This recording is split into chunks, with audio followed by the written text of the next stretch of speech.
প্রথম দ্বিমত হচ্ছে জামাত ইসলাম কোনো ইসলামিক দল না।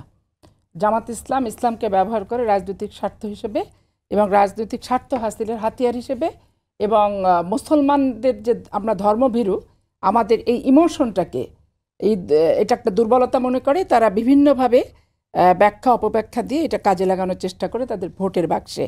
এটা আমি দীর্ঘ 86 সাল থেকে শুরু করে 25 সাল পর্যন্ত আমার ব্যক্তিগত অভিজ্ঞতার আলোকে আমি এটা বললাম। উনি যেটা বললেন যে জামাতে ভোট দিলে জান্নাত পাওয়া যাবে, এটা কে বলছে, কোথায় বলছে?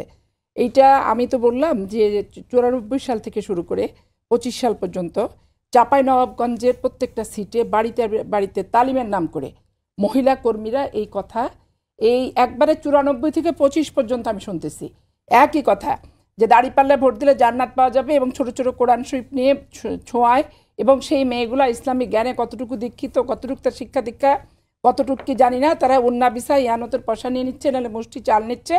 আর এই সমস্ত মহিলাদেরকে বাড়িতে বাড়িতে যে স্বামীর অনুপস্থিতিতে একটা উঠান বৈঠকের নাম করে তারা দীর্ঘদিন যাবৎ পড়ে আসতেছে।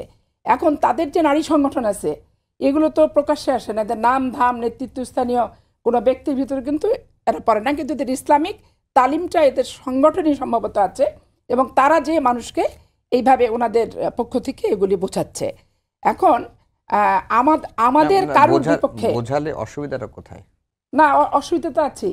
জামাত ইসলামকে ভোট দিলে জান্নাত পাওয়া যাবে? জান্নাত কি কারো হাতে ঠিকাদারি না এজেন্ট আল্লাহ তাআলা নিয়োগ করছে কি কোনো সংগঠনকে? জমক সংগঠনে ভোট দিলে তুমি জান্নাত পাবা? কোনো ঠিকাদার এজেন্ট আল্লাহ তাআলা নিয়োগ দেয় নাই।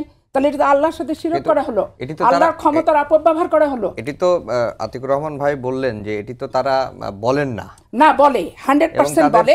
এখন উনি প্রমাণ চাচ্ছেন এর। এখন মহিলাদের ভিতরে মহিলারা যখন এই ক্লাসগুলো করাবে তালিম, তখন ওখান থেকে ছবিগুলো তুলে নিয়ে আসতে হবে। আমার চাঁপাইনবাবগঞ্জে প্রকাশ্যে নায়েবে আমির লতিফুর রহমান যখন উনি কাঁঠাল মার্কা প্রতীকে 22,000 উনি ভোট করছে, তখন উনি বলছেন যে কাঁঠালে ভোট দিলে জান্নাত পাওয়া যাবে।